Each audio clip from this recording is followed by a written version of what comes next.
Mine is the first talk, so I'm all excited and I'm standing up here.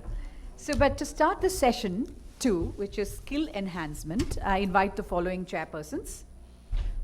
Dr. Gayatri, Dr. Praveen Revri, Dr. Moses, Dr. Devin, Dr. Shalini,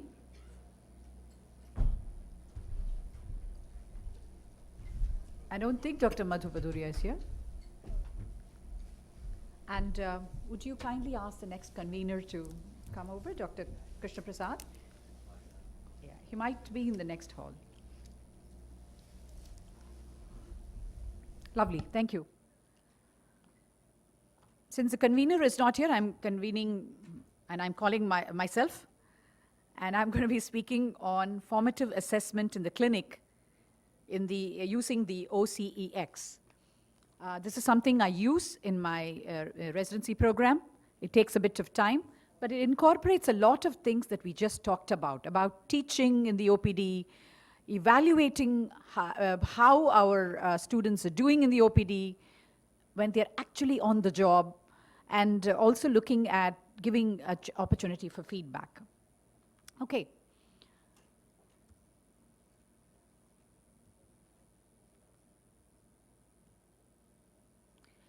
So the OCEX falls under a larger banner called the Workplace-Based Assessment, or the WBA, and this is the future. This is the future of resident training. It is the assessment of a trainee's professional skills and attitude and should provide evidence of appropriate everyday clinical competence. So what is wrong with the previous assessment systems that we already have? They're mostly knowledge-based assessment, which is really either an MCQ or writing endless answers to questions.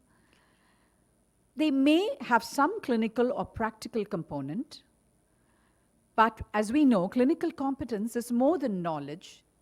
It includes decision-making and procedural skills as well. But most important, you need the incorporation of interpersonal skills, professionalism, self-appraisal, ability to improve. All these need to be there in the ideal assessment system. So the traditional model of assessment from school through college, through medical school, residency, membership exams, has been intermittent high-stakes exams where you receive a grade and a pass or a fail. And consequences vary. It may be minor embarrassment if you fail, or potential derailment of the career, and no to very little opportunity for feedback, which is lost opportunity. So if you think of it, at the end of these days, you have the FAT exam, the FAT exam by the DNB, which provides the formative assessment followed by some opportunity for feedback. But in reality, if you fail in the big exam, you have no idea why you failed and where you went wrong. So moving from high-stakes examination where marks are what we are concentrated on, to proving clinical competence, evaluating clinical competence in the workplace setting is what the WPBAs are all about. So this is the Miller's Pyramid, as you know. It starts with a resident knows how, where you test knowledge. Then you see knows how, which is testing competence, and then shows how, which is testing performance, and then the resident does, which is the action. Excuse me. Does he want to speak, and then I will continue? All right. So I'm going to leave you with that thought, and then we come back and I wrap up what exactly OCEX is all about and how exactly you can use it in the clinic. So joining us for the keynote address is Dr. Atul Kumar, and he's going to be speaking on lecture skills. Welcome, Dr. Atul Kumar.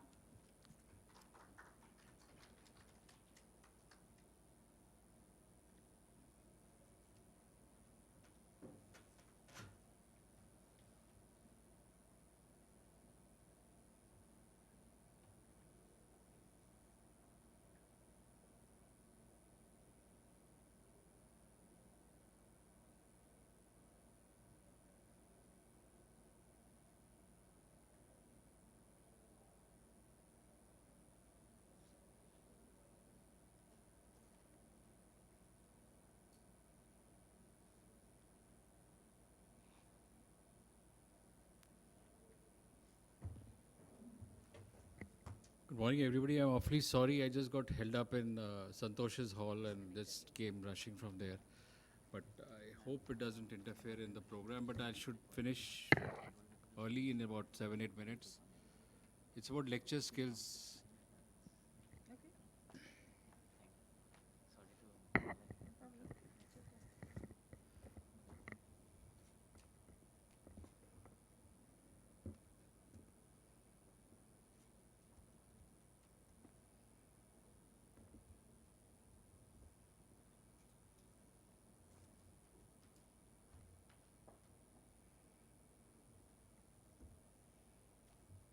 Lecture skills in ophthalmology. Being in a teaching institution for the last 30 years with a residency load of about 130 JR junior residents who are doing MD, about 50 of them who are post MD and pursuing their SRship at RP Center AIMS. So I just want to tell you that I want to just share about my thoughts.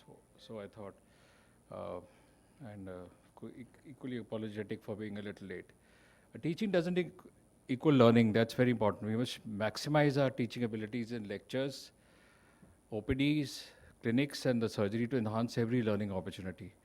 There should be an increased emphasis on the reform in the curriculum designs and also teach soft skills, which you always forget, of being a good physician and a good teacher and a good resident itself. So ophthalmology lectures actually require a reorientation, reconfiguration, because right now we've basically based on didactic teaching, and that's not going to help much. So we've got to have problem-based teaching to involve the residents more, use of audiovisual aids, and case-based discussions more than the just. Many of them are copy-paste from the net or the book. So we should have case-based. So what we've seen actually should be interpreted to the patient, to the residents in such a way they get involved in it. So, because didactic teaching doesn't actually totally, they get kind of bored and they don't kind of grasp what we are trying to tell them. So teaching soft skills is very important. This is besides the usual teaching.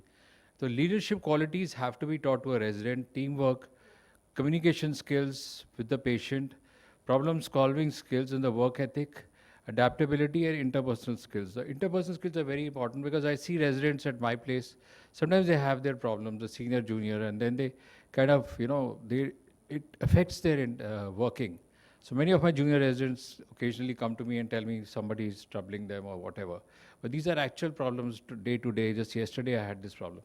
So we have to inculcate in them a teamwork and inculcate that they've got to have excellent interpersonal skills. These are things beyond the usual book ophthalmology, which we teachers tend to adopt, that we teach them and walk out of the lecture theatre, go off for some conference or go off for our personal work or go off to an international meeting, and that's the end of it. So we're not actually, we don't have a bond with the residents. They feel that they're left alone and they're just on their own. So they develop psychological problems. We have some residents getting treatment at the psychiatric department because of these problems, we don't teach them soft skills. So I'll come back to didactic teaching, which forms a core today, and probably many of the hospitals and private centers you do this. But there is a limited teacher interaction due to this. And I feel didactic lectures has to have an audiovisual. Of course, now it's all over the place. So you've got to have lectures or slides which get their interest. You've got to make your slides not just 10 words this way and 10 lines this way. That's not the way to make a good slide. Now, for last 30 years, we've tried to, as teachers, as head of the RP Center, I've tried to, I try to myself make my own presentations. I always make my own presentations and make it in such a way that it tells the resident to actually look at the slide. To get them to attract them to the slide is very important. Then what we've done is an innovative concept which I've started in the wards. When this is a huge load of residents standing here a few days back. And so when we are teaching, we get 2 or 3 residents to prepare a specific topic. So the specific topic, those 3 residents then teach the other residents. The other residents ask this particular resident about queries they have, and this resident is supposed to answer. I only stay as a moderator. So it's a resident to resident teaching which has been published recently. in the 2019 IGO as a resident to resident teaching. Then in a surgical setup, we've tried to have aids like this three-dimensional OLED screen for retina. And this screen is called the Ingenuity 3D device. And you just have to wear passive Polaroid glasses, which are very, very cheap. They cost maybe 100, 200 rupees. So all the residents stand there, and we discuss the surgery as the surgery is going on. So it's not like the faculty operates or the teachers operate and go away. The resident doesn't know anything. So you have to get aids where you teach. And this way, they're watching exactly what you're doing, and it's actually they're part of the surgery. So this is a very useful aid I've been using for the last 2, 3 years. So the new development in surgical teaching, of course, and one thing I want to highlight is this development of this customized, you know, virtual simulation. And you can just sit on this robo-like thing and you can do anterior segment, posterior segment surgery. So very good eyesight. I'm not having any financial interest in this, but it's a very good, you just hands-on, you can really learn as if you're peeling a membrane or you're doing phaco. So in an OPD setup also, when we have our examination cubicles, we make sure the residents are around us, and when we see a patient, we tend to ask questions. So it's important that you not only teach didactic lectures, but also involve the residents in the OPD so they feel part of it. They feel that there's a two-way communication, you know, otherwise it becomes very mechanical. You see the patient go, just write the medicine, tell them laser, this. So it's kind of a communication which is a family setup. So I'm just coming to the end of it. Good teaching and good teachers it's the most important thing. What makes a good teacher is very important when you talk about lecture skills. These questions have been challenged since the days of Socrates, and the word doctor actually stems from the Latin docere, meaning to teach. And we should take up this role. There was a US thoracic unit ICU survey, which I've just brought it here. The residents value faculty who enjoy teaching, demonstrate empathy and compassion towards them, explain clinical reasoning, treat all members of the team with respect. This is very important. We don't have to kind of impose on them or act as if you're the bosses and they are the slaves, and don't make them do things which they're not supposed to do. They're just supposed to be learning, and you've got to guide them for a thesis also. And so you have to treat them with respect, though they are juniors, but you can't afford to disrespect them. That is something which we've got to learn, and we have to get over this old past mentality. And in conclusion, I just want to say that to be effective teachers and learning have to have good teaching or lecture skills. We require diverse skills such as creating a very good environment, observing and seeing what the resident is doing, is seeing his phaco surgery. Go and stand there and watch him, discuss with him, provide a feedback, and teach in small groups, lecturing, mentoring. And mentoring is extremely important, developing a very nice curriculum for them. Like we've included curriculum where we taught them the other day ophthalmic blocks. So we taught them how to give an effective ophthalmic block. So the whole 100 residents were sitting there and learning how to give effective blocks. So we also going to start meditation classes for them because they go into under stress and it doesn't appear on the face. So we want to start meditation classes and power of positive thinking, like Norman Vincent Peale's books. So we got to talk to them about positive thinking because they don't know what's ahead of them. They're very lost. They feel after MD, where will they go? And many times we teachers don't bother actually. So such skills should be taught effectively, and we got to develop a faculty development program, which is Dr. Amod Gupta's brainchild, that we have to teach the faculty how to teach. Teaching of the teachers. The teachers feel that they're the best and they know everything, but that's not true. We have our own loopholes, we have our own errors, we have our mistakes which we make. And to become a better teacher, we've got to develop these development programs all over the country, small groups, and then, that'll be of great help. Thank you so much. Sorry about the time.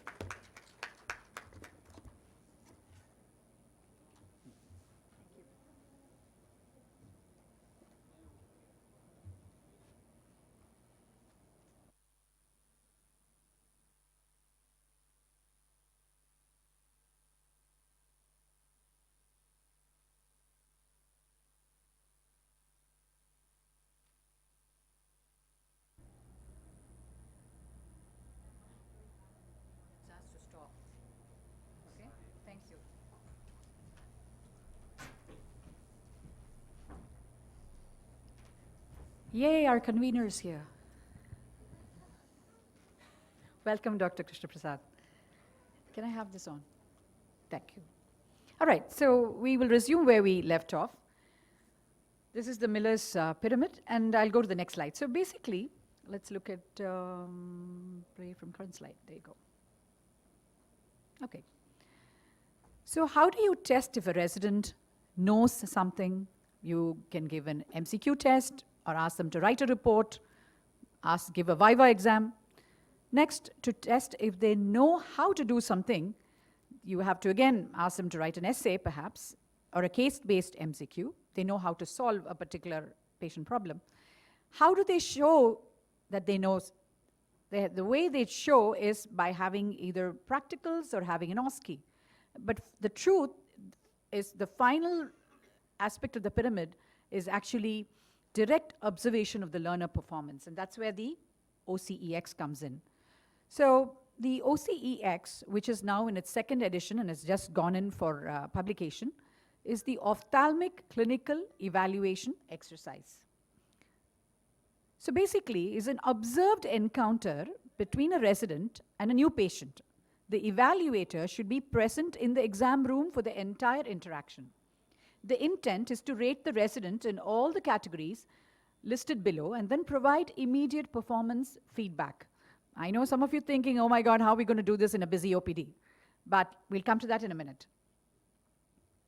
So if you look at that, first you have interview skills, which has everything from introduces self, obtains chief complaint, history of present illness, pertinent negatives. The Spain inquiry is a very US thing, but anyway, allergies, review of systems, medication list, past medical history, social history, family history, and washed hands.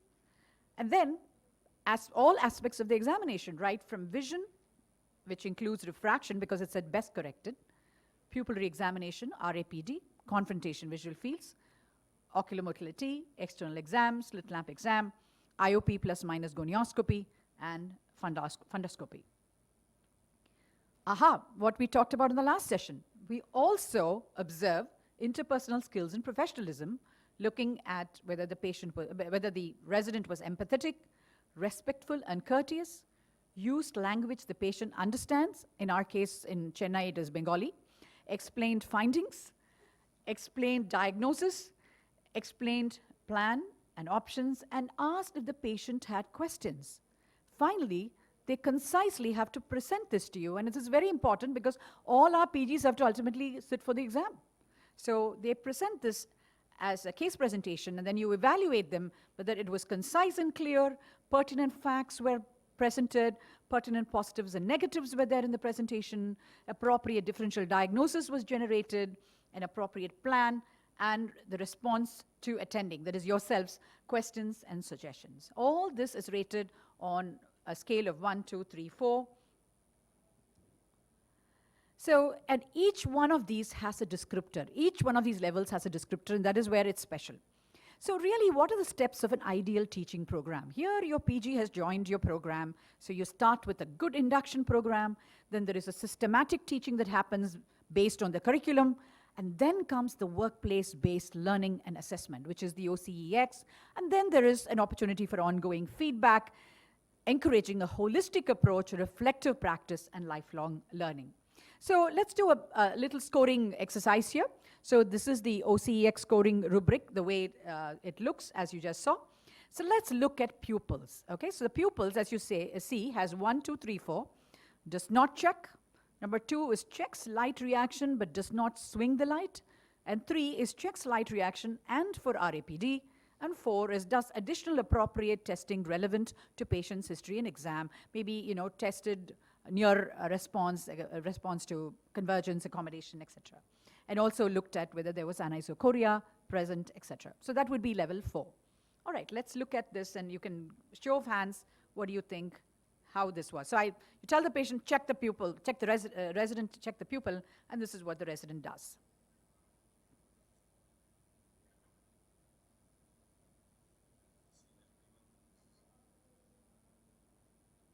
What do you think? How many of you think it's 1? And 2? 3? 3? Yes. Okay. So he definitely didn't pause to look for anisocoria, didn't check near, said, are you finished with the pupillary exam? Yeah, done. So that's in there you have an opportunity to stop and tell the postgraduate what he has missed in the pupillary exam, give him a score of 3. So when you repeat this 6 months or a year later, there is objective evidence of improvement or no improvement, whichever the case may be. So why do we use a rubric? Because teaching is not equal to learning. You have to show evidence that the student has learned. Let's do one more, and let's look at ocular motility. So I said test the ocular motility. I don't have the rubric for this, but you said test the ocular motility, and this is what the resident does.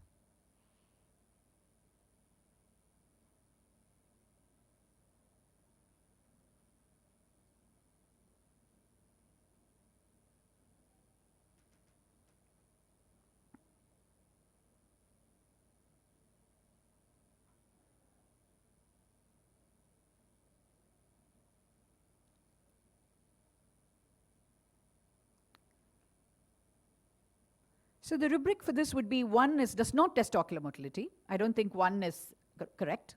The 2 is test only versions but does not do a cover test. 3 does cover test but uses inappropriate targets. And 4 would be does everything perfectly. Does all the, but it cannot say does it perfectly. It has to have an exact description. Says does cover test using appropriate targets and test versions. So where would you put this resident? Maybe a 2. That's right. So good, you're all already using the OCX, and this is available on the net with the ICO's website for use. We usually take a printout, give it to the resident, and let me tell you exactly how we do it. So integration is the key. I know everybody has a full workload in the clinic, but assessment does not take place in isolation. It's hard to have one particular hour or set aside in a day and say, okay, now I'm going to just only do the OCX. That's kind of not practical.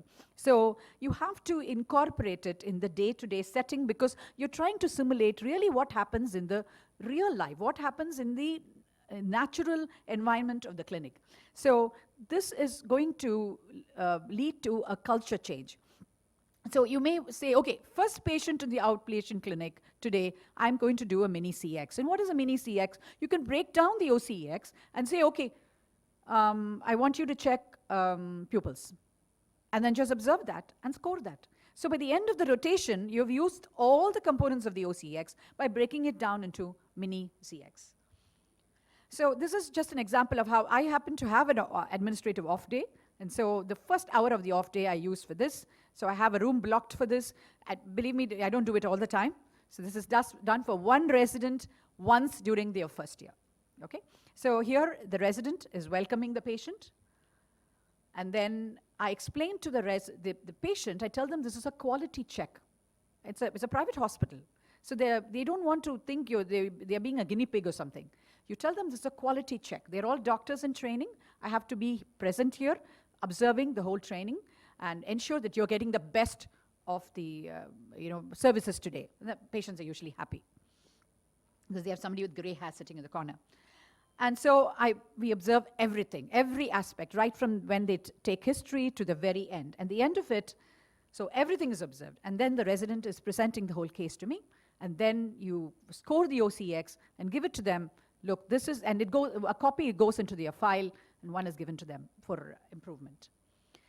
So really, what is the purpose and benefits for the individuals? Because it provides immediate feedback, and in that way provides motivation through positive feedback. It encourages an aspiration to mastery, providing learning and informing learning objectives, demonstrating progression over time within the same rotation or across the rotations. What is the benefit for you for the training program? Because you demonstrate that trainee is progressing and contributing evidence for summative decisions if required, because you have something objective. You may have a colleague who says this resident is terrible. He doesn't know anything.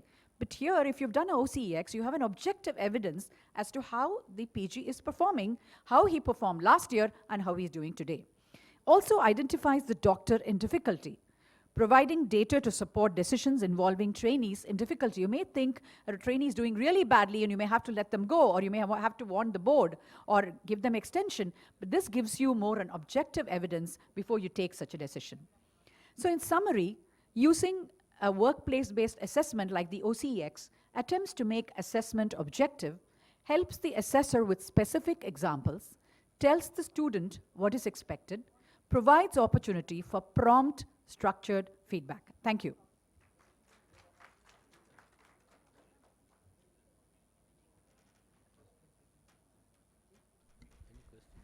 No, what I've done is, last session we did everything at the end. So, yeah. You can start with this. The chairpersons, 2 of them were there. Anybody else, they can come up, chairperson. Dr. Madhu Badoria is here, right? So she can just join us on the stage. Too many people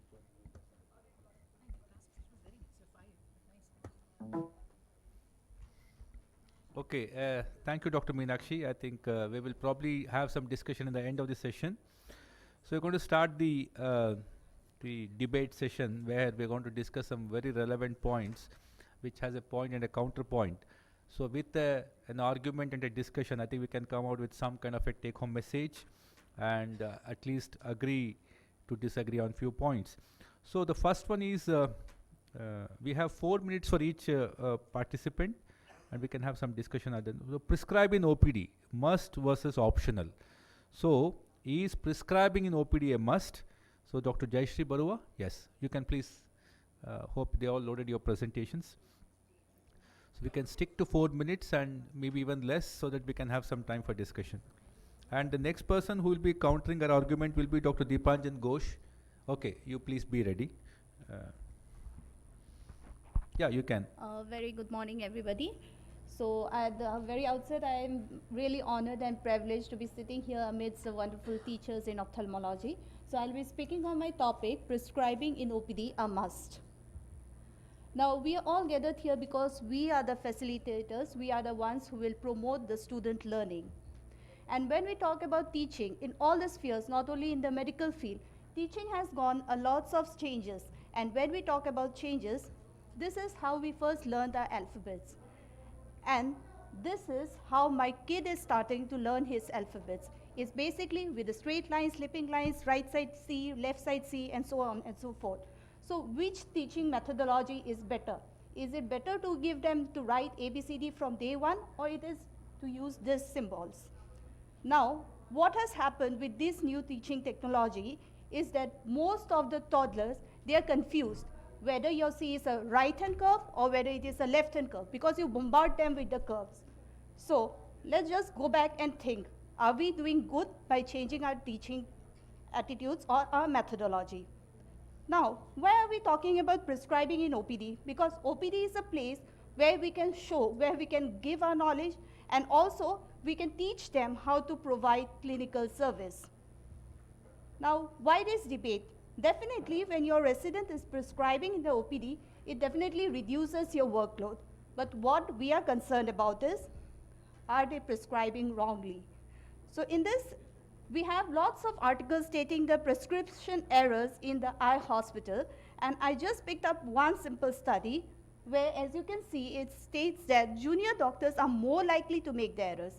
And I would like to highlight on this more likely. That means we are humans, we seniors also tend to make mistakes. So should we all stop prescribing in OPD? No. Just because they are going to learn from their mistake, allow them to prescribe. Now they already have a knowledge base. It's not that they have come to you without knowledge, they have a knowledge base. And what you have to do is to engage them in critical thinking. Now, when we talk about critical thinking, how long is your resident going to take to learn critically, to think critically? Because some of us may say that don't give the new residents to prescribe in OPD maybe for a period of 3 months, maybe for a period of 6 months. But can any one of us specify whether it's going to be 2 months, it's going to be 3 months, it's going to be 6 months? We don't know exactly how much time a resident is going to take. Now, what prescribing in OPD teaches a resident? The resident gets to know about critical reasoning, they get to make decisions, they have a role to play, and ultimately problem solving, because prescribing is basically a problem solving. You're solving the problem of your patient. Now for this, what we need to do is we need to inculcate skillful, responsible thinking that will indirectly go and help in good judgment. So as graduates, they are already well versed with the art of prescription. So you don't have to teach them how to write a prescription. Only if you are confused that they are going to give you a wrong prescription to your patient, you can go for an educational prescription or maybe a dummy prescription that is co-written by you as well as your resident. So what will happen, it will encourage them to be active learners rather than just sitting and watching you examine the patient in the OPD, writing the prescription, and they are just passive observers. Instead, you give them a more active role to play as the active learners. Now, near-peer teaching is already practiced, I think, in most of the OPDs where you have your seniors teaching your juniors, because also this it's an effective method for harnessing a positive working relationship. So a point of caution for all the teachers, we should just inform them that they should know the limits. They should know where to stop, when to approach you, when to approach their seniors. So teaching and learning of this critical thinking skill is a journey and not a destination. And if a mother doesn't allow the child to start walking, fearing that the child may fall and injure him or her, so that's not the solution, because you always have to find the solution for all the problems. Suppose there is prescribing errors, why the errors are occurring, you need to find solutions for them. Allow your residents to prescribe in the OPD. Just have a check on it. Thank you. Thank you, Dr. Jayashree. I think the other person can come up. I think they can be here on the ready on the other side, so that it will be like a. I think balancing the quality of care, patient care, versus the training has been a long-term problem. Like when we want to train our residents, we always compromise the quality of care. We have a responsibility towards the patient as well as to the students. I think it's a very fine balance. I think patients are given prescription by the residents. Well, there may be some kind of a compromise. I think Dr. Deepanjan will probably tell us that this should not be done and it only should be optional thing. Dr. Deepanjan. Very good morning to everyone. So what I think is prescribing in OPD is optional because of various reasons which we'll get to know. So practically I'm going to speak up on the government setup. This is my personal experience from my government setup. So before prescribing, you have to know about many things, like about the clinical acumen of the residents who are prescribing, whether you are sure of the diagnosis or not, the drugs and their dosages, investigations, and nowadays you have to be very aware of the medical legal aspects. This is very important. You are accountable for whatever you are writing. So the clinical acumen, it is something which comes over a period of time. With clinical exposure, how many patients you have treated independently or under supervision, after various hospitality postings, after having attended seminars and conferences. So by default, the third year resident will have a better clinical acumen than the first year resident. So now coming to the diagnosis, though we have various guidelines, but the problem, especially in government setups, is they're not sure. The first year residents or sometimes the second years, they're not sure of the clinical findings. And what happens is, sometimes they rely too much on the senior PGDs. They won't come to you. They won't come to the lecturers or the faculties. They won't just go to the seniors and ask, like, I'm thinking like this may be the clinical finding. Are you sure? Like he also say, okay, it may be like this only. You just prescribe whatever you know or just so. And some of the conditions, they require thorough investigations as well. So you cannot just independently prescribe in the OPD. And this is the scenario of your OPDs. You can see the crowded OPDs. And this is the picture which I got just a few days back. So at the end of the OPD, I could see my resident, he's examining the patient with the torchlight. So this is actually the real scenario or the real face of most of the government medical colleges, which is going on in India. I have done my fellowship from a private institute, DNB Institute, which is totally different, where you have one-to-one slit lamp. So that is different from a medical college, and this is the real scenario actually. In most of the medical colleges, this is occurring. Even the residents, though we have slit lamps, but the number of patients are so much that you cannot give so much of time, because at 2 o'clock it will close, and you have 100 of patients still to see. So the error of judgment, it occurs because of some false beliefs, following a prescribing pattern of senior doctors, inadequate knowledge, ignorance, or something which has come up is like promotional activities for the profit of professionals by pharmaceutical. They will come and say to the resident, okay, you write this has got this, and these are the factors, and they will think, okay, whatever he's telling may be right.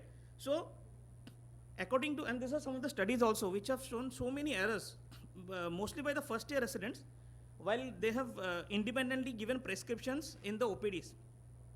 So my take home message will be always prescribe under supervision.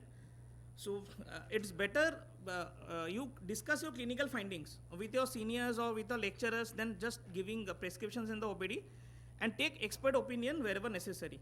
So this will actually help in providing a better, or we can say safety issues. There are many safety issues as well. Just giving a prescription doesn't suffice.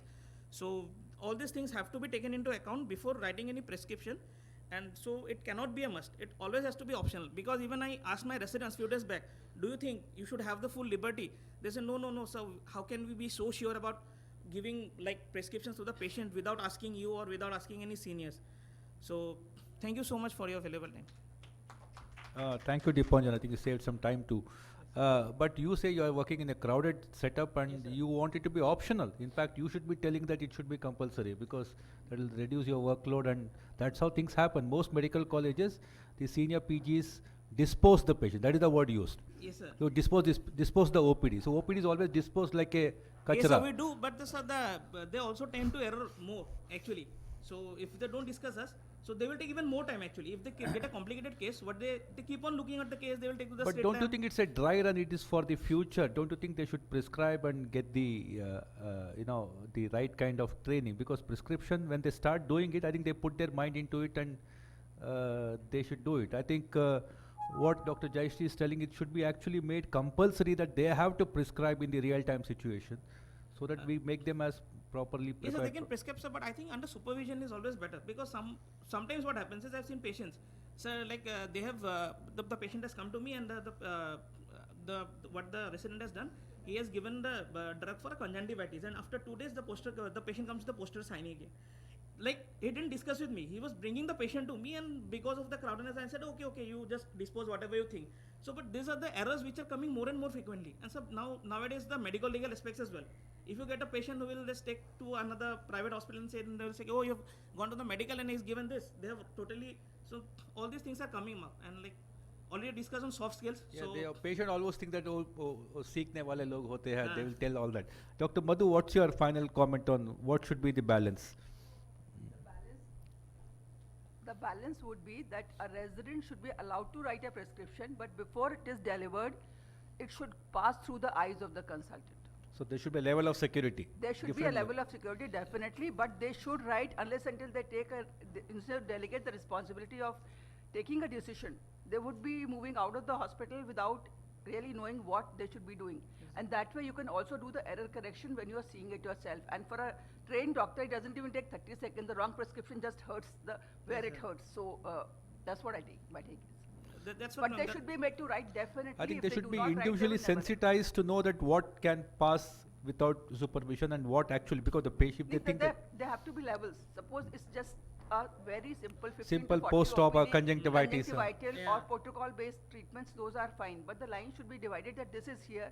If you have a flare in a post-op patient, the prescription will change. You will write to show the patient, give the prescription and move on.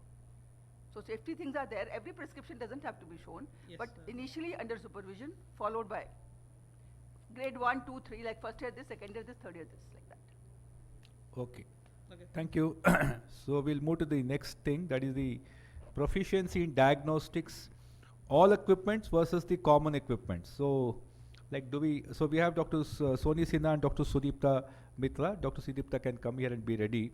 So, should we really make them to touch all the instruments and use it, or there has to be some kind of a different layers of admission? Okay, Dr. Soni, please. Good morning to all the dignitaries on and off the dais. I'm here to advocate that proficiencies in diagnostics in residents can be inculcated only through if we allow them to handle all ophthalmic instruments.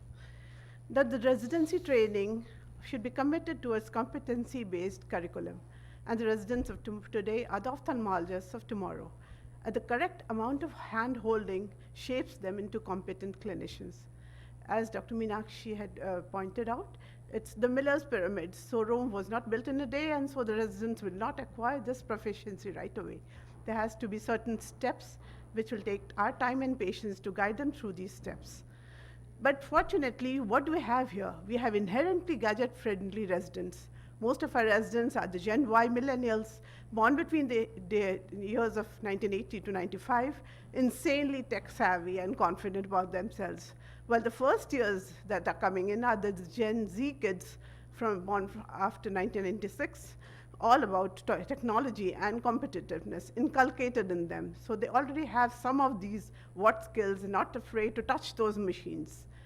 But the road to diagnostic proficiency, the first and foremost thing you must have is that clinical skill acquisition is the most important step. Now, as you can see on the right, IGO has told us about a list within the National Curriculum for Ophthalmology Residency Training, but in fact, very few institutes have all the gadgets mentioned in this. So we have to aim for maximum training within the limitations of our own institutes. And this includes the common instruments that would help the ex-resident turned consultant later on in a basic setup. And it would be invaluable if he was lucky enough to go to a similar or even a higher setup. Now, acquiring proficiency to use also needs concurrent knowledge of the instruments, and I've found it very facilitating to involve them if a new machine is being installed during the demo itself to clear their doubts and handle under supervision of the firms that are installing them. At the same time, for those machines who are already there, we have to teach the correct method, the common errors and precautions of these machines. And we have to continue with the supervision and guidance with effective constructive criticism and feedback till proficiency is attained for independent handling and we can trust them to be on their own. And we have a bail-off too. The daily workload is made easy. Dependence on specific trained personnel to handle instruments are removed, which are not available many of times, and the workload of consultants gets shared.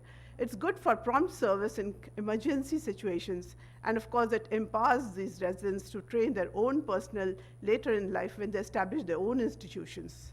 So a management approach where the input is the residents and infrastructure with all necessary equipments, the process being the training and use of all instruments during the period of residency, and the output we get is a good quality resident proficient in diagnostics. So our responsibility as teachers is to challenge their limits and not to limit their challenges. Thank you for your kind attention. Thank you, Dr. Soni, for keeping it crisp. We have Dr. Sudipta. Yeah. But I personally feel that making a resident to touch and use and all the instruments in setups where the resources are scarce and sometimes the repairs are so difficult than the acquiring of the instruments, I think that's another perspective Dr. Sudipta is probably planning to give. So she says I think only common instruments should be allowed for PGs and some so-called the costlier ones should be probably kept apart for some privileged ones. Good morning, everyone, respected chairpersons, ladies and gentlemen. My topic for the day, I'm extremely honored to be here today. My topic for the day is proficiency in diagnostic common equipments. Proficiency, as we know, is a skill which may be of different nature, advanced or novice. Diagnostics is a information gathering and clinical reasoning out of which we gather data. And then, so proficiency of diagnostics is completely dependent on the skilled interpretation and application by the clinician. Let me quote a famous surgeon and author, Atul Gawande, who's pointed out the expert audacity of the experienced clinician can't be replaced by the software, templates, and predictive algorithms. After all, a system only says what we feed. Now, we can see on the left-hand side the way how we screen diabetic retinopathy with sophisticated instruments nowadays. But I must tell you, without the most commonest equipment that we use in our day-to-day practice, the indirect ophthalmoscopy, it is incomplete because we actually cannot pick up the smaller microorganisms and sometimes miss the dot-dot hemorrhages even if we are using the sophisticated instruments. So basically, the clinician skill is all that is most important. The common equipments, as we all know, aid in comprehensive eye checkup very well. Any ophthalmic surgeon with any skill can do it. Low-budgeted equipments allow us to give service to all classes of the society at an optimum cost. Now, this is one article which I found in The Guardian. This is a picture of 20th Century Fox, and here they were trying to talk something about, are we becoming too reliant on computers? I would quote two topics that they've discussed. One of them is automated complicancy, where by depending on the decisions of the instruments, we are losing our own skills and rather the talents are withering. Second is descaling. In aviation industry, it is seen that sometimes the surgeons forget to actually fly manually because it is mostly in autopilot state. So, also, this is what I wanted to say, innovation. A young ophthalmologist can only think beyond biased diagnosis if limited to basic instruments. And in the other way, depending too much on today's technologies blinds us to future better technologies. One problem is overdiagnosis. Another study that I quote says that the more tests you order, the more likely are you to diagnose a disease. Conclusion is overdiagnosis is one of the most harmful and costly problems in modern healthcare. Another study which talks of the adverse consequences of unnecessary diagnostic testing warns us rather what we need to do is order only those tests we believe are necessary. Otherwise, there are a lot of problems like unethical practice. This is a slide which I borrowed from Dr. Partha Biswas, our ARC chairman, when he taught us, and this is what he told us, and I think it's correct. Costly machines give us a lot of headache of maintenance, training of staff, and storage. So are we ready for it? The take-home message is common equipments are the basic aids for diagnosis, meant for all classes of the society, develop our own clinical skills, and are easily procured. Sophisticated instruments give speed and precision at the cost of overdiagnosis, withering our talents at extra healthcare cost. In the days of Google Intelligence, artificial intelligence, where by eye scan we can predict the cardiovascular events, let us be careful. Artificial intelligence could have knock-off effect by changing the patient-doctor relationship, which is very, very dangerous. Artificial intelligence needs to be more open to scrutiny before the decisions are taken. And last but not the least, artificial intelligence is our own image. It is likely to be both as brilliant and as flawed as we are. And before I end, I would like to invite each one of you to Kolkata for AIOC 2021. And if you get a registration done today in our lounge, you are going to get a good discount for this registration. No, I so think welcome. for all the suites free, right? For this session. Yes, So sir, Sunita if you says register during today the it's conference, the for all suites of are you it's free. free. The suites are free, right. The suites are free for if you are registering in the conference. So welcome you all to the sweetest city of India, Kolkata. Thank you. I think we need to kind of steer it back. It was not about the technology versus the clinical equipment. It's about the postgraduates being trained and allowed to use all equipment, be it OCT, be it any of the latest gadgets versus the basic equipment like a slit lamp or something like that. So, Dr. Meenakshi, don't you think that by preventing the postgraduates to use the latest equipments, not have a hands-on training, are we not really blunting their opportunity or industry readiness? Like they are not going to be market ready or industry ready or employable. Their employability, like if you go to somebody and say, have you used an OCT?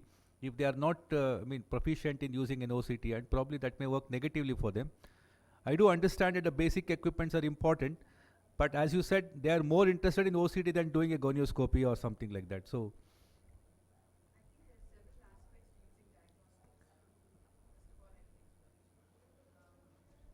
Anyway, there are several aspects to using diagnostic equipment. The first and foremost is they have to know the principles which can be taught in a didactic. How to use the equipment can be taught under supervision. Number three, they need to know how to interpret the diagnostic so that they can get through the exam, right? So giving them a free hand in using expensive equipment, I would be a little hesitant. no, for multiple reasons. Okay, because breakdowns can be there and they are not accountable. They can't be held accountable. And many a times, like, have a free access to, like, they have a B scan, let us say. They don't even, the mature cataract, they do a B scan. They don't even check the projection of rays, or they don't check the colors, they don't check the tube. There is no way of clinically trying to do anything, and they harp on to the latest equipments. Dr. Shalini, anything from your side? Now, as it is said very commonly that tell the students and they tend to forget, and teach them, they will remember. If you involve them, then only they can learn. So if we don't involve our students, they are not going to learn the gadgets. But yes, that is also very, very important point, that we cannot give them entirely dependent on them, because otherwise if the machine breaks down, then it's a problem for repair, etc. But then, as Dr. Meenakshi very rightly pointed out, that we can give a dietetic lecture and teach them how to use the machine. Then, under supervision, under guidance, they can use the machine. And although we don't leave them entirely on them, but they can actually work under supervision, because if they are going out and they are not knowing about the machine, then how will they operate outside once they leave the institution? Okay, that's the point taken. And now we have the next topic, counseling of patients by residents. We have Dr. Coker here.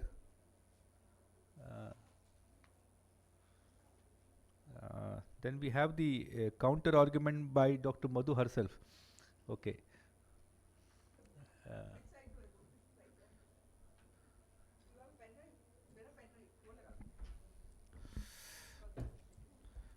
So patients, of course, the number of patients that we churn out in each setups are different. So who does the counseling? First of all, is counseling done for patient? These are all the questions to be answered. Wherever there's a need to counsel a patient regarding a treatment or a prognosis, so is it done by the consultants themselves or the faculty, or some specialized counselors if they are there, or the residents themselves? So this is a very important aspect of postgraduate training.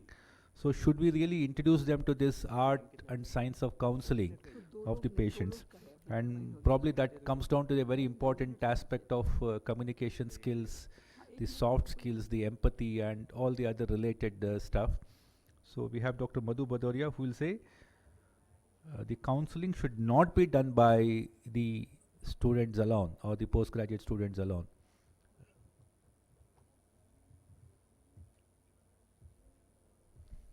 Is this the first slide? Okay. So good morning, ladies and gentlemen. My counterpart has left the thing, so I think the onus lies on me. You're given a walkover. Not really a walkover, to cover both sides, right? So counseling is a very purposeful conversation. And why do we need an eye care really is because we need to increase the awareness of patients. We need to increase the compliance towards the medicines and follow-ups. We need to truly market our services and products. So many new things are coming up. And patients need to understand that doctors are not gods. They're not devils. They're human beings. So for all that, counseling is a very essential part. And I feel because of this, not good counseling is exactly the today's malady of a huge doctor-patient disconnect. So we aim at converting patients who are non-acceptors of treatment to acceptors. Compliance, as I already talked about, those who need health care should be able to approach us. They should not fear us. The fee will be so much, the doctor will be awful, things like that, because we don't talk to them properly, really. And most of all, we should ensure that they will be able to do what they're advised. The lady with the hands below cannot put eye drops in her eyes if we tell her to do it independently. So truly speaking, I'm supposed to speak about why not, but I'll be covering a little bit of both. So why do we really need counseling? We have patients from all walks of life. There are different educational status, economic status, the age segments is different, and services where they need now are so many. We have so much to offer. They need to understand clearly as to what is going to be done on their eyes, and what are we going to do exactly on their eyes. If they don't do it, what will happen? If we do it, what will be the impact? And therefore, without fear or without tension, we need to really reciprocate that this is going to really help you. So therefore, this will help them make a sound decision about their health, and that way they'll become your partners and not really, again, win-lose. There will be win-win both sides. So why the question comes that don't do, why are people fearing it? Because truly, many of us don't know how to counsel properly. Many of us don't teach how to counsel. And therefore, not knowing what a resident is going to do, the fear of unknown is what kills us, and that's why we feel we should not be doing. So why these fears come up? Many times you'll hear a resident dismissing patient's worries. Patient says, I have glaucoma, I've been told there's a disc hemorrhage, what will happen to me? Oh, you will be all right, you're being taken care of well. That's really not so. We got to tell them, look, this is the chance of your disease progressing, not progressing or static, and to this level we will be able to help you. But this can be beyond our hands as well. So therefore, the moment is realistic, patient learns to believe you. Coming to provide false, inappropriate, and premature assurance. This patient is a third-time operated lacrimal gland tumor. Patient is asking, is my tumor gone? He's third time operated. He's concerned, is my eye really is going to, like the tumor is fully gone or it will come back because come third time. The resident said, no, your doctor is very competent. Nothing will happen. It will be fine. Instead, if a resident would tell that most probably is gone, but suppose a little bit is left behind, it can be taken out again if it's not malignant. And if it's malignant, then we have other ways to treat it. So we will treat and we will keep you informed as the time goes by. Don't worry that much, right? Then leave the patient stranded. Young married girl has uveitis. She's worried she'll go blind. She's worried that she will be left because of this disease. She also has certain amount of back pain. Now, instead of telling the lady what she should do, go explain to your family that you've got uveitis and you've got arthritis. The simple thing is get somebody responsible from home, get somebody who cares for you and explain to the patient that it's not her fault really. It is something which is innate, she cannot help it. It's a treatable disease, right? So that way, you know, we have a very good connect. Then coming to residents, offer generalization. As soon as the patient tells his fears, a patient says, I am a myopic, I have to get cataract surgery done. Myopes get more detachment following myopia itself, and now cataract surgery, will I go blind? It's true, it's not really untrue, but tell, no, nothing will happen, my patients don't develop. It won't really help. Telling that we will screen you before cataract surgery, after cataract surgery, and before the detachment occurs, there are certain things happen. We treat them and you will not have the problem of detachment. And even if you land up having it, worst case scenario, it's a treatable disease in time, so therefore we'll keep a watch on you and we'll be with you. Pass the buck. It's not my responsibility really, somebody else will see it. My eyes feel tired all the time. Now, go get the refraction done. There are 101 causes of you feeling tired, it doesn't matter. The simple thing would be, get the refraction done, look at the eye. Is this patient whom I'm talking about was severely anemic? She was just like falling all over the place, just opening the lower lid and seeing the conjunctiva pale would have done the needful. But this is how the counseling works badly. Then we are very focused on physical clues. We will see OCT, visual fields, everything. We don't look at the emotions of the patient. So what really kills patients most of the times is their emotions more than the disease. My eyes feel irritable and painful. What can happen to me? Now, simple thing is, if you look at this picture, these eyes will feel painful and irritable. What you're seeing is really the cornea is also getting affected. It's a severe dry eye. This patient is a keratoconjunctivitis sicca. So just a few more symptoms that are you having difficulty in swallowing or something like that, or it's other things are painful. The moment you treat this KCS, this eye will be automatically more comfortable. Then immediate automatic response to query without even thinking second time as to what patient is feeling. Doctor, patient, I have a headache. Get the refraction done, get the muscle orthoptic checkup done. If that is well, it's all right. Men see fundus, the patient has got a brain tumor. So how can we do it? We need to have excellent communication skills because they need to make us competent and self-assurance in our own skills. They help our diagnostic abilities. They enhance patient's compliance. They increase satisfaction, reduce anxiety, and reduce the cost because patient doesn't need to come so many times. Worried patient comes 10 times more than normal patients. Then we can have lots of data, and this data can help us in making our clinical decisions, also making some beautiful research, and these are multiple ways that ask the patient, assist the patient, and then summarize. And what my teacher told me in MBBS, I would never forget. Is there anything I have left that I have not asked you? Will you please tell me? This is what was teaching in our time, and that's what we talked. Then supportive reduction, tension reduction skills are very important. I will reiterate appropriate touch because this is becoming a huge problem. Doctor, touch me here, there, and everywhere. So appropriate touch, moderate rate of speech, express lots of optimism that you're interested in the patient, and keep reviewing the progress. This makes your patient perfectly yours. And then we need to be really perceptive, and that gives them insight into their own problem that my doctor understands. They get more motivated. If we pay attention, they really follow the treatment, and then once they follow the treatment, then your treatment is more effective. So look at the thing that there is something for us in it, and then finally, we use the directive skills, and we provide them information. We give them suggestion, and we make them resolve their problems. So that way, we are making more competent citizens in this country who are worried and who take care of their health, this thing without anxiety.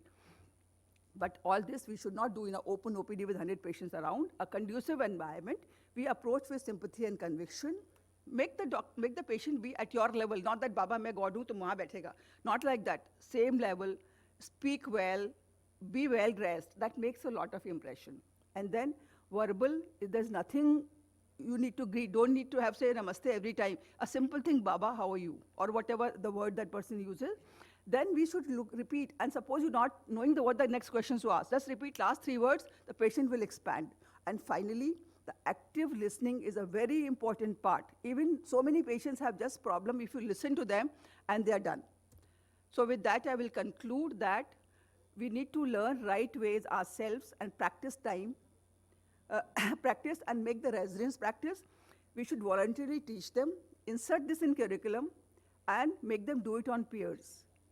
Till such time this doesn't happen, I think it may not be very safe to just leave them in the open ground to counsel.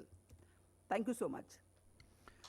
Thank you, Dr. Madhu. I think this is a very, very important, very pertinent point that she has opened up. There is no curriculum for counseling or communication in your medical school. So it's only innate. If they are good, they do it. Otherwise, there is no actually, we don't teach them how to communicate. That empathy, everything, soft skills are not there. Like in South India, the one regional institute of ophthalmology, is a patient came, young patient with retinal pigmentosa without any symptoms. He just came for a routine checkup. Since he had fundus finding, he was admitted for a case presentation. That happens in government setups, I mean medical colleges. So one junior PG went to take the case on that day evening. The patient was perplexed why he was admitted. He said, what's my problem? The patient, you have retinitis pigmentosa. He said, tell something about it. He said that you're going to lose vision. I mean, you're going to become blind. Can it be cured? He said, no cure. And he took the case and went away. And next day, when they wanted to see the patient during presentation, the patient was not found. When they searched for him, therefore he had committed suicide, hanging himself in the hospital itself. So these are the kind of, the sensitivity that we need to bring up. I think this is a very important thing. There is nothing like a debate here that patients should counsel, but leaving the counseling to patients only. Like you can't tell, leave the responsibility as a PG to counsel about ROP, retinoblastoma or a cataract. I think it requires some wisdom, some eminence, some kind of an experience over time that you know how, that you control your articulation. I think this is very important. I think can't be any discussion on this, that we need to really bring in some curriculum, some kind of a dry run for our postgraduates, some kind of a workshops where they learn empathy, they learn how to communicate. Maybe we can give them the routine situations, like one could be a patient, you're counseling a patient of glaucoma with lost vision, or a child with RB or something like that, so that they understand the nitty-gritty of it. I think, thank you very much, ma'am. Thank you so much.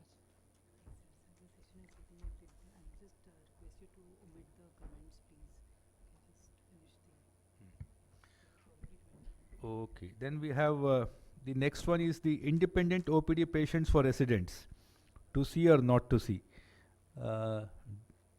We have Dr. Lippi. Yeah, I think you can start. Lippi says that independently the patient should not be disposed by PGs. That's what you mean? Okay. Yes. So, good morning all. Well, I cannot find the counter debate person in the or in the hall as yet. So I think I have the presentation all to me. Can I have the presentation? It's Dr. Lippi, already loaded. Right. So, उधर जाना है.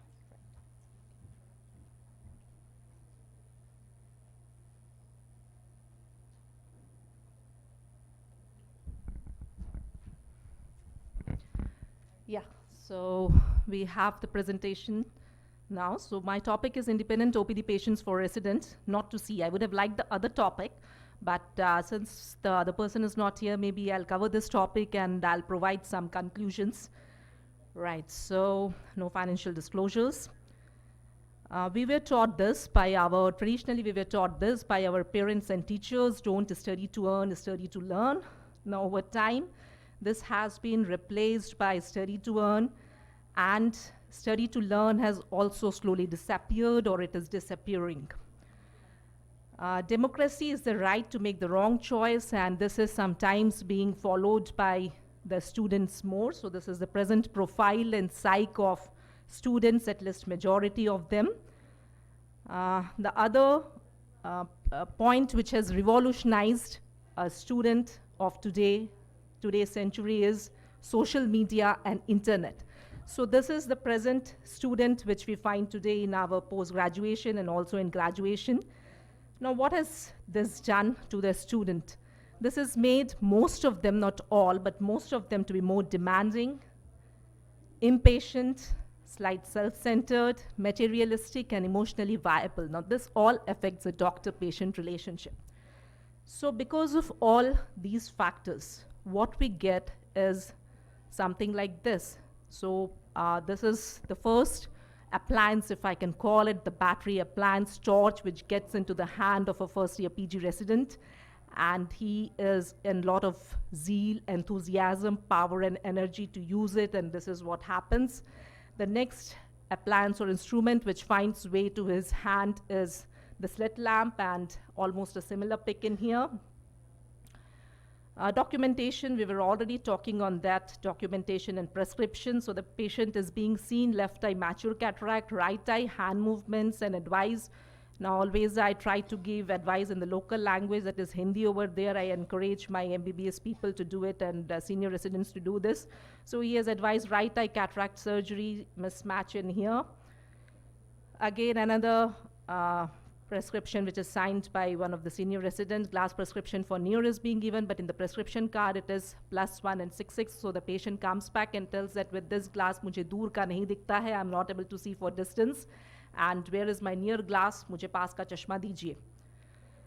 Contact procedure, this happens because pre-procedure counseling is something which we do not teach our residents very well, or they're not able to communicate to the patients properly, effectively, and this is what we get, confused patients who don't know what to do. This is true with all contact procedures. Madam, I'm not getting Myers. Well, dear, you won't get Myers if there is no contact in the contact procedure. Presentation, there is an iron foreign body, which is quite common. 2 days later, the patient is coming back, photophobia, a lot of watering, congestion. So there is an epithelial defect which is also apart from the site where the foreign body was lodged. So I don't know how the foreign body was removed and what caused that epithelial defect. Fluorescein overstaining, fluorescein, go green. Now this is something which is very common. You tell the senior resident to stain, and then the patient sits there for about 5 minutes blinking so that excess fluorescein goes off. Having said all this, I'll just summarize. PG education, now the purpose of PG education as told by Medical Council of India is to create a specialist who would provide high quality health care. Program objective is that the student should be able to practice and handle most day-to-day problems independently in ophthalmology. Again, this is said by MCI to cover cognitive domain, affective domain, and psychomotor domain. Developing communication skills, essential diagnostic skills, and basic investigations are much needed. So we cannot just deny the students, the PG residents, not to see OPD patients. We should exercise caution during initial years, during contact procedures, and with difficult and different patients. Independent OPD patients for resident, to see or not to see, now that is for you to decide and see to. Thank you. Thank you, Dr. Lippi. That's pretty concise and very well put. I think we don't have the counter argument that which should be seen independently by the postgraduates. I think that everybody agrees that probably what Dr. Lippi said is the correct way to do it. Like the students are still immature and probably will be definitely compromising the quality of care or our patient's right for the clinical care. I think the patient rights versus the teaching has to be balanced. I think where you probably give a free hand and without supervision, I think we will probably definitely compromising the patient rights. Since we are a little short of time, I think we go to the next topic, the last one in this session, retinoscopy and refraction by residents, must versus optional. So Dr. Shalini Garg says it must that every resident should learn retinoscopy and refraction. Okay, just now I gave a 1 hour talk on refraction to postgraduates in the Aishala. It was pretty well crowded. That means the PGs want refraction because it asked in the exam. But I think soon after that, probably they may not need it in the practice. That's what they think. So she said it's a must. So let's see. And I expect Dr. Soumya Agarwal to be ready next. So this is one of the most basic topics I would like to discuss. So is refraction, retinoscopy must for the residents? I would say, and I'm sure everybody would say yes, and that is very important. So I also did a telephonic survey with all the ophthalmologist friends I have, teachers, seniors, juniors, and even my residents. And of the 67 people I asked, 65 were yes, but 2 were people who said no, not needed. So for them, I have a question. Are you yourself comfortable with the procedure? Did you skip this learning step during your residency? And do you avoid teaching this to your own students? So that could be the only reason in my view that they are not in favor of the residents doing retinoscopy. Most centers these days, including the PG teaching institutes, have learned optometrists and optometrists under training. So the resident doctors, I believe, are under a little less pressure to learn the art and science of refraction themselves. So what is refraction? It is an objective test of refraction. The instruments are used to illuminate the internal eye, and we observe and measure the light as they are reflected by the retina. So this sentence in itself is very self-explanatory as to this, if this is the first examination that we are doing for the patient ourselves, we will get most of the picture to us. So the fundamental and essential skill which lays the foundation for an ophthalmologist's learning and career cannot be skipped. The mainstay start for examining of the eye, which hints on a lot of anatomico-physiological conditions of the eye, and the regular practice would only help them develop the skill, the speed, and the accuracy to apply the knowledge where there are differences from the normal. So why is retinoscopy actually important? The emphasis is not only to assess the refractive errors, the reflex which we get from the retinal reflection of light is throwing light on many other disorders which we may otherwise tend to miss. The identification of various differences from the normal is the prime responsibility of the doctor, and we cannot leave it to the optometrist. So we have to take ownership, especially when it will come handy is very young patients, the bedridden patients, patients with physical neck and back deformities where we cannot do an AR. So with the subjective test, we only take the opinion of the patient on the effect of the selected lenses. So the above category of patients, as well as others who may not be able to communicate the same, are the group where we have to depend upon our retinoscopy skills. The pediatric age group, the amblyopia patients, the low vision patients, we may again have to check on the accuracy of the test, and we can do it ourselves only if we know how to do it. So, and then identifying the pathological reflexes, like very high refractive errors. Your optometrist will come and say, ma'am, isme to reflex hi nahi aa raha hai. The colobomas, when we need to do actually a macular retinoscopy. Because with the coloboma, you will get some other error, and actually if you ask the patient to look into your retinoscope and do the retinoscopy, you will get what refractive correction has to be given. Then identifying the reflexes for Coats disease, your retinoblastoma patients, ROP patients, your retinal detachments and endophthalmitis, vitreous hemorrhage, the first reflex will give you a lot of idea of the disease. So these are some disorder views. Then when you have to go in for refractive procedures, especially when you have to give corrections for lens subluxation and a conservative management, you cannot depend on your optometrist or an AR which will give you erroneous readings. If there is an ERM or a cellophane retinopathy again where there is a bit of macular dislocation and you need to do a macular retinoscopy, you can only do it yourselves. Irregular astigmatic patients, they will need rigid CLs, and you can pick it up when you do your retinoscopy yourselves. So for lens fittings, for orthokeratology and index myopias, you can again do your own retinoscopies. Then during selection of procedures, surgical procedures, and even post-LASIK and post-cataract surgery refractions, your own retinoscopy will help you rather than doing an AR or depending on your optometrists. So what we are building from our residents are masters. So they have to master all the skills. They need to be independent. This will also train them into patient handling. And as it is the bread and butter of most of the ophthalmologists, they have to acquire the skill. And more time spent with the patient and prescription by the doctor himself raises the confidence level of the patient. And with children, when you are doing the procedure and counseling along with it, the comfort raises, and with the prospect of child wearing the prescription. And from the goat's mouth, the resident themselves, they say, it has a good proportion of marks, the procedure, the interpretation, as well as the viva. So they should acquire the skill. As everyone can't be a good surgeon, so mastering refraction is a must. Even if you don't do it yourself most of the times, but that one time when you need to do it and need it to be precise, it is only possible if you have practiced it enough. So you got to be good at retinoscopy. That is my view. Thank you. Thank you. Do we have Dr. Soumya Agarwal here? Yeah, please. I think probably the crux of the issue is not that you're not allowing your PG to do a refraction or a retinoscopy. Is it that should we have optometrists doing the job of refraction and just be oversee? Because when the student passes out in practice, see, optometrists are the specialists in refraction.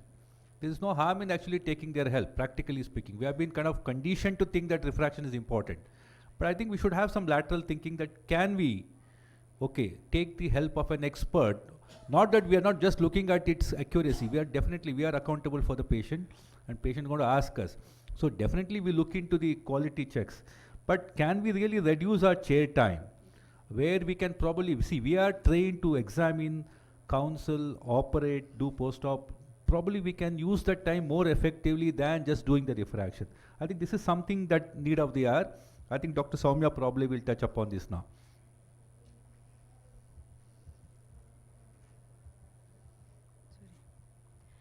A very good afternoon to all of you. My topic for today's talk is that retinoscopy and refraction should be just optional for postgraduates.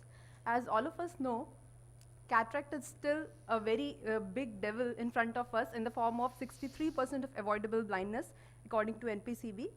And with the increasing life expectancy, it is expected that the elderly population in the age group of more than 60 would almost double by 2050.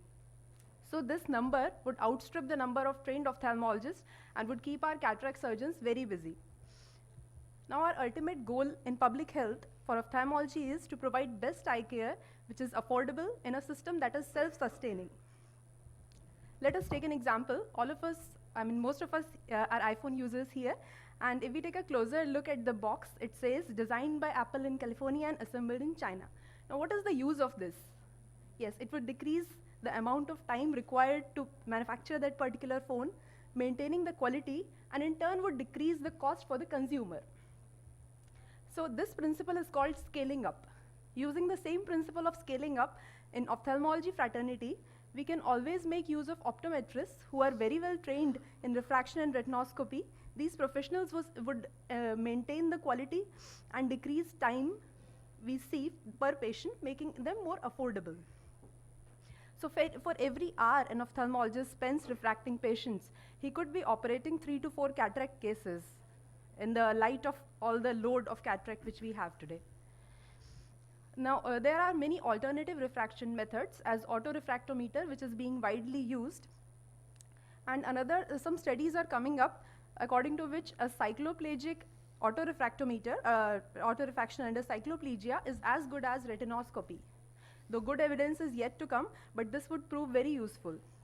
Now there is something called adjustable glasses in which with a swipe of finger, the person can change his focus from distance to near and vice versa.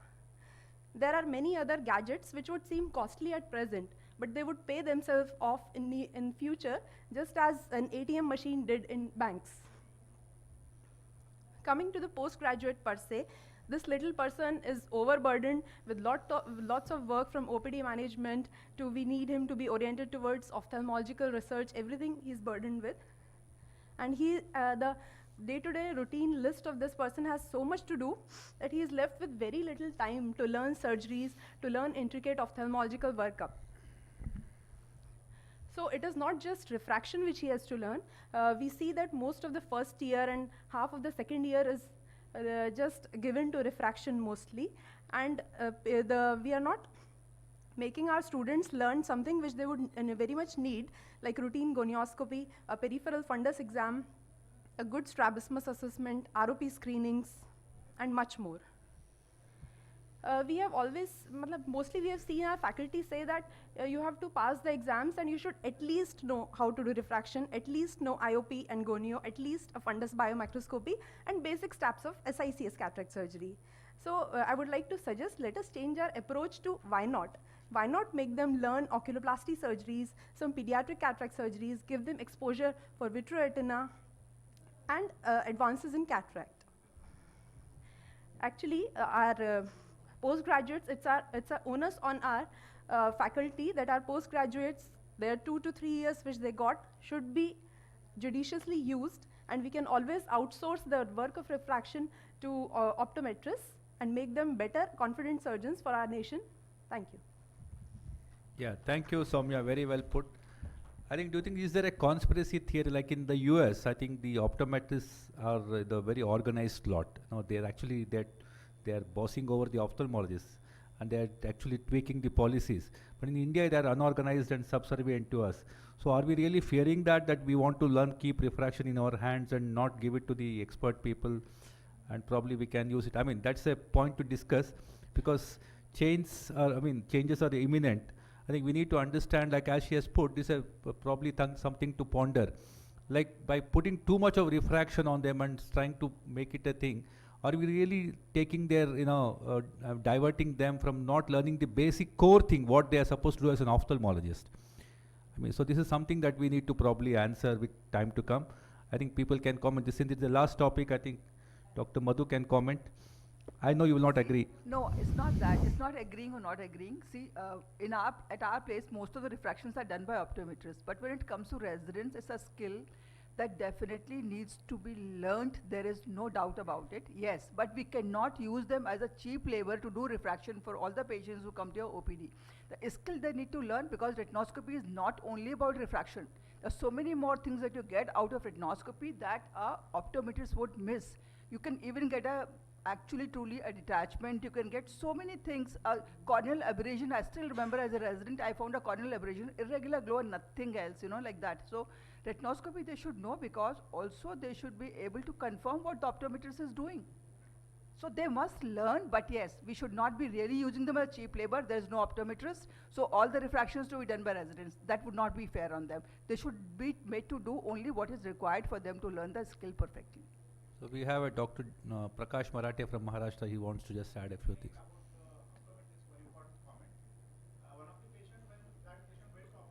Optometrist told that ophthalmologists are made only for surgeries, and we are the people who are specialized in refraction.